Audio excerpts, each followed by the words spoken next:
Hi and welcome to episode 2 of Miller's Movers, where each week on Tuesday on all of your SBK social media channels, I will take a look back at the weekend's racing that's just been. It's Tuesday morning, so of course that means refreshed handicap marks. We'll take a look at the most interesting of those and maybe answer your questions or take a look at some racing coming up. Lots of frozen ground predicted this week, so there's not much racing to look forward to, but we have got some questions to answer. First of all, the weekend that's just been and a couple of eye catchers. This will probably not have missed many people, but I did think that Caliph de Burle in the opening race at Kempton in the juvenile hurdle was mightily impressive. Jumped beautifully, jumped a bit big, doesn't jump like a hurdler, but jumped really accurately. Bossed things from the front under a typical Harry Cobden ride. It's great to see him do that. He goes out in front, he runs his own fractions, he keeps out of trouble, particularly in juvenile races where the jumping standard can be moderate at times. Kept it very simple and the horse just powered away. Looks a really smart prospect. He's clearly been quite easy to manage. He's only been with Paul Nicholls 2 months. That would probably be bare minimum that a Paul Nicholls horse would come from France and make its racecourse debut. So you imagine everything has gone very smoothly and they clearly hold him in high regard. I do find it strange that Paul Nicholls mentions that he's been bought to be a Gold Cup horse. I personally think you can assume that with most of Paul Nicholls' sort of expensive French purchases, they've certainly been bought to do something. And to my mind, it just makes it sort of almost have a target now on this horse's back that already we're thinking about the Gold Cup when he's just won a juvenile hurdle. But that said, you could see very much in the performance that he is going to be a better chaser than he is a hurdler. Exciting horse. He was cut for the Triumph Hurdle. I don't think he'll go there. Paul Nicholls referenced that he'd been to the Triumph Hurdle with Clan-les-Obeaux and Frodon. They've both run poorly, and he didn't see the reason to go there with this horse. But he's a really smart prospect. I loved how he did things, and he's certainly one that you want to be keeping your eye on. The feature race of the day was arguably the Silvignaco Conti Chase, won in really good style by Banbridge. Kicking myself all weekend, really. I'd be pretty much signed up to be in the Banbridge fan club. And for some reason, I abandoned him. I don't quite know why, but I did. I went with Edwardstone. I thought he was going to appreciate the step up in trip. He didn't. He was far too keen. Banbridge, I thought, looked a much better horse this year than last year. My argument for going against him was I wondered whether he'd have the required pace to take these horses on a sharp right-handed track, but he certainly did. His jumping, well, there's definitely room for improvement there. JJ Slevin said afterwards that he felt it was just a bit of ring rust, which is understandable. He's not run for a fair while. And the fact that he was able to pick up Pic D'Orhy, who jumped beautifully apart from the last fence, probably means you can mark up Banbridge's performance. He's been cut for the Ryanair. I can absolutely see the appeal of that. Personally, for me, he wouldn't be a horse to back anti-post because he is very ground dependent. He missed the turners last year because the ground was soft and went on to Aintree, and I don't think it would be any different this year if the ground would come up soft at Cheltenham. And of course, it's not a foregone conclusion that the ground will be good at Cheltenham, but if he gets his ground, he is definitely a big player in the Ryanair. And we do have to mention, unfortunately, in that race, the loss of Laurel Morgan's stable star not long till May. Really sad, and for me it just wipes out the rest of the day. Really, I struggle to cope with the losses, much as I know they happen, and everything is done for it not to happen. But yeah, it's really sad to see that. The horse that's put Laura Morgan on the map. She took him from 120 to 156 rated horse. Won 3 on the bounce last year. Second in the Turners. He was a horse going places, and it's a very sad loss. And our thoughts are with them. Sunday, the action moved over to Ireland, and the horse that everyone was talking about is Mystical Power by Galileo out of that brilliant race mare, Annie Power, and he was impressive in winning the Moscow Flyer. I wondered whether he'd been perhaps a bit talked up on his parentage and his high-profile connections, Willie Mullins and JP McManus, but he proved that to be very wrong. He quickened up like a smart horse on soft ground, which would have been a question because he was doing his early winning in the summer and looks a smart prospect. His jumping, there's plenty of room for improvement there, and he is by Galileo, and they're not famed for their jumping technique. He has, of course, had a couple of good horses. Celestio Halo was second in the Triumph Hurdle and the Stayers, and Super Sunday for Jessica Harrington later on in his career won a couple of an Irish champion hurdle, a Punchestown champion hurdle, and the Aintree hurdle. So he can get good horses, but I thought Mystical Power's jumping is going to have to improve if he's going to be a player in the Supreme, for which he's been cut into favourite. But what you would say is that it's not certain he'd be a runner there. JP McManus has got an absolute wealth of novice hurdlers, particularly in the 2 mile division. Just off the top of my head, Jericho de Repine, Mirazar West, A Dream to Share, who won the bumper last year, is due to be running any week now. And given the open nature of the Supreme Hurdle, it wouldn't be beyond the realm that they might just give him one run over hurdles, and if that went well, go straight to the Supreme. So for me, it's a case of wait and see, because I think those horses are going to have to get divided up, and it would be no certain thing that Mystical Power would be the chosen horse for the Supreme. Now going on to the horses moving up and down in the handicap, and we'll start with a couple of horses, or 3 horses going up in the handicap, and starting with a horse who's a favourite of mine. If you've been watching these videos throughout the season, Chianto Classico has featured more than once, and he duly features again. I thought he ran a very solid race at Kempton, was charting quite a wide path under Harry Cobden. Phlegmatic, I think, was a very well handicapped horse, very well ridden by Tristan Durrell, who, in my opinion, is sort of flattered to deceive on times. He sometimes left a little bit to be desired, but he gave this horse a very good ride. Very well handicapped horse, clearly likes Kempton. I don't think Chianto Classico lost anything in defeat, going down a narrow second to him, just about 2 lengths he was beaten. Like I said, charted a wide path, but jumped beautifully, and he's gone up £3 now to a mark of 143. I've had him pegged and have mentioned him as a horse for the Ultimate Chase at Cheltenham Festival from very early on in the season.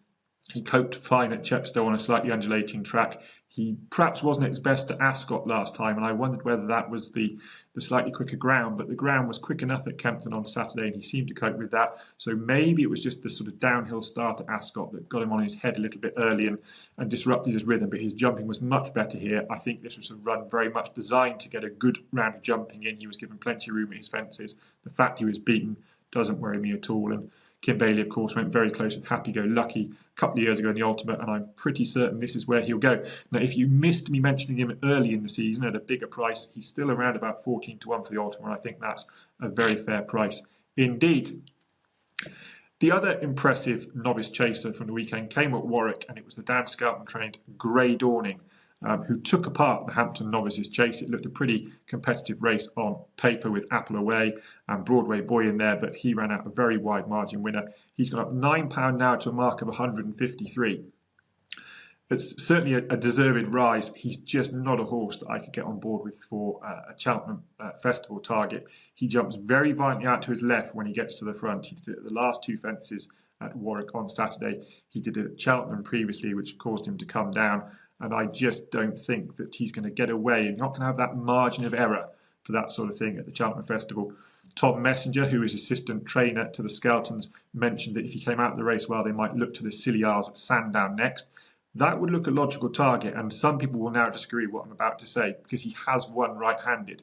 He's won right-handed over hurdles at Kempton, and he did ran well right-handed at Exeter when just beaten by Stay Away Faye at the start of the season over fences.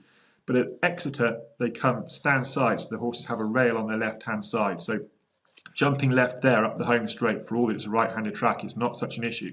If he jumps left-handed over the last couple of fences at Sandown, he's going to forfeit a lot of ground when you think that the winning post they have to run almost around to their right a little bit to get to the winning post. I think he's going to forfeit a lot of ground at Sandown if he jumps left. And so as a result, he'll be a horse that I will oppose for all that he's got a big engine if he goes to the Scilly Isles, or indeed if he lines up at the Cheltenham Festival. And then one final horse that's gone up in the handicap, and that's Rare Edition, who's gone up £3 to a mark of 139. He made perhaps harder work than the market and the form book suggest he should have done to win the closing 2 mile handicap hurdle at Kempton on Saturday. But I think he just looks like he's just crying out for a step up in trip. I thought he did well to win, given that he made a mistake at the second last, which is a crucial time when he was trying to put the race to the bed. Battled back bravely, got a good jump at the last under Harry Cobden, which was crucial, and was probably value for more than a winning margin.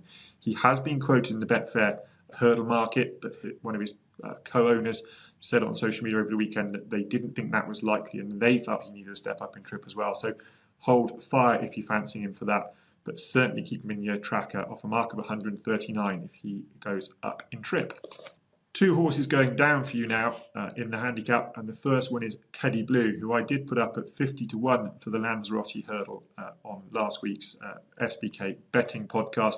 was getting quite excited at the turning in point of this race. He was travelling very powerfully round the outside. The first time cheek pieces had clearly done the job, but he simply stayed to get home. And furthermore, his jockey suggested to the stewards that he'd also hung a little bit left. But the cheek pieces clearly did the job. If he can stay in this sort of form and they work again, he's gone down a pound to a mark of 131. I think he'll get dropped back in trip again. Clearly, these big field handicaps suit him, and on better ground, that's important too. So as we head into the spring, he's certainly a horse I'd have on my radar for a 2-mile handicap hurdle. And then the final one that went down this week, and he went down a fair chunk, £4. The Changing Man is now down to a mark of 128. I'd certainly had him on my radar for a spring handicap, something like the Ultima maybe at the Cheltenham Festival. But the more I watch him, the more I wonder whether he truly stays a stiff 3 miles. His jumping was good in the early part of the Hampton Novice Chase that he ran in at the weekend at Warwick. But as the pace quickened down the back, he made errors, not severe errors, but niggly errors at the final 4 fences down the back. That got him on the back foot. The race was gone, and he wasn't given a hard time after that by Brendan Powell. But I'm not convinced he stays this strong 3 miles. I would be against him in the Ultimate Chase on that basis. But that notwithstanding, on a mark of 128, he's going to struggle to get into the Ultimate Chase. He might get into the Kim Muir, but that's very much a race where the very best amateur jockeys dominate, and you wonder who the Tizzards would be able to sort of acquire for that race. So I wondered whether the Racing Post Chase, which is now known as the Coral Trophy Chase at Kempton, on slightly better ground, a sharper track, an easier 3 miles, might just be a target for the Changing Man for the Tizzards. And if he lined up there, he would certainly be of interest to me. One non-mover this week and 2 new entries. We'll start with a non-mover. And again, it probably won't have passed many people by, but Klitschko for Alan King ran in the 2-mile hurdle at Warwick, was very slow into stride, looked very sort of laboured early, and his jumping was poor in the early stages. Did ever so well to stay on to finish second in the closing stages. He's clearly ready for a step up in trip. He has been keen previously, and it was actually in some ways nice to see him sort of race quite lazily and behind the bridle. I'm sure now if this horse is upped in trip to 2 mile 2, 2 mile 4, it's off a very lowly mark really for a JP horse of just 118, 118.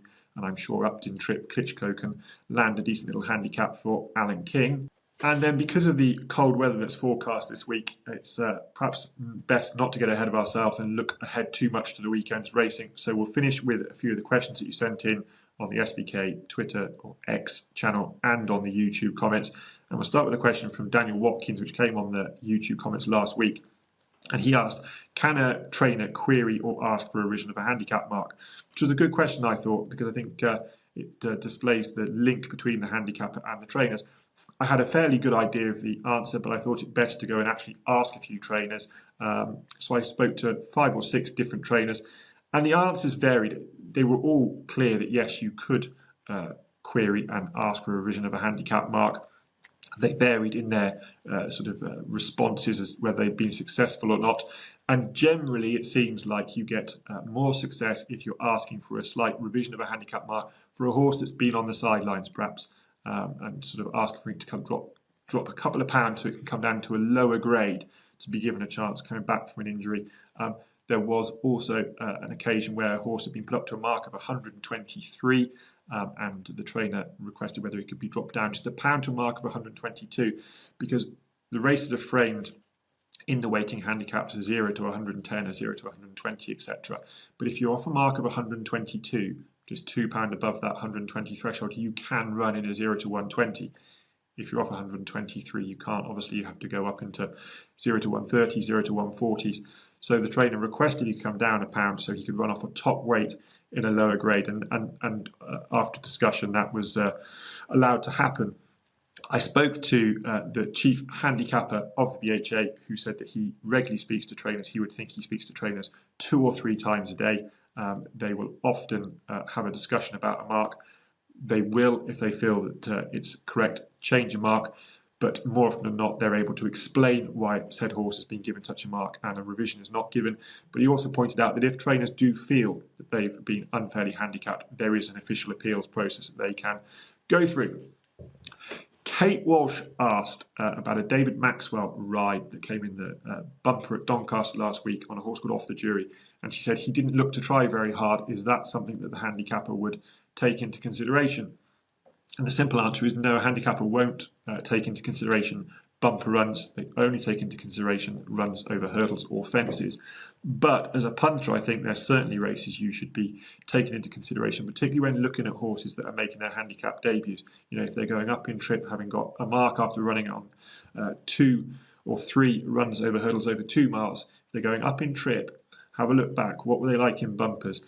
Very often, soft ground winter bumpers are won or have horses run well in essentially slow staying types. Don't always see the speedy types winning bumpers on soft ground. So I very often will look back and try and find a horse that's perhaps finished 3rd or 4th in their bumper on soft ground that's run adequately in 2-mile novice or maiden hurdles that's now stepping up in trip on a handicap debut. And that would certainly be an angle I'd be keen to look at. Then on X or Twitter or whatever you want to call it these days, Andrew Flynn simply said, "Tell us about Langadan." Now, Langadan is clearly a bit of a plot horse that's not many people have missed. He won the Coral Cup last year at the Cheltenham Festival, having been highly touted for the Martin Pipe the year before, only to get brought down. And he won last year off a mark of 141 in the Coral Trophy. That earned him a £6 rise, and it's clear that the Skeleton team have built this whole season so far in trying to get that 147 as it was down to as close to 141 as they can do. And they've succeeded. He came down £2 from 143 after running poorly in the Lanzarote hurdle at the weekend, and he's back on that magic mark of 141, which would suggest he's got every chance now heading into a spring campaign, probably the Coral Trophy. Maybe he'll have one more run and come down a couple more pound and go to the Martin Pipe, I'm not sure. But what I would point out is that he was reported to the stewards that he actually bled on Saturday in the Lanzarote, so that's going to require a little bit of time to get over. And given if you go on your social media, you're more than likely to see someone mentioning Langadan. He's going to be simply overbet for this race. He only won by a short head last year. It's not like he had pounds in hand. So probably a horse that I'd look to oppose and steer away from in the Coral Trophy at the Cheltenham Festival. For all that the Skeleton team have done a very smart job getting his mark down £6 in a few runs. And then to finish with, Jim Litt asked on X about Broadway Boy. He thought he was given a considerate ride when beaten in the Hamptons Novice Chase at the weekend. And what did I think? Personally, I didn't fancy Broadway Boy for that race. I worried about his jumping, which was pretty moderate at Cheltenham last time. He made 2 or 3 pretty severe errors. Warwick, with those 5 fences down the back, is a really unique jumping test. And if you lose your rhythm early, it can be very costly, as we mentioned with the Changing Man, actually. And I just wasn't certain that sort of test was going to suit Broadway Boy. His jumping actually was good enough. I just wonder whether he's had a fairly busy campaign. The Twiston Davies team do tend to run their horses a lot, which at a time when sort of social media is full of people complaining that horses aren't running enough. And I think he ran a fair way below form at Warwick at the weekend. It might just be that those sort of runs are starting to take effect. I would like to see him now have a break, get freshened up, and I'm sure he'll go to the Cheltenham Festival. He would be very interesting to me off a mark of 150 and a handicap. But the Twiston Davies team, as an general MO, tend to aim high with their novices. I think he's almost certainly going to go to the Brown Advisory, which they, of course, won with Black Lion, who was a similar sort of horse, unfashionable, not sort of flashy. Broadway Boy is perhaps the same. I'm sure he'll go there. And he's bound to give his running. He's got great course form, and that has got to be taken into consideration. So that's the end of episode 2. I hope you enjoy it. I hope you found it interesting. As ever, please do send in any questions if you think I've missed a horse. If there's anything you think I can explain for you, don't hesitate to let us know either on the YouTube comments or on the SBK social media pages. And I'll see you next week.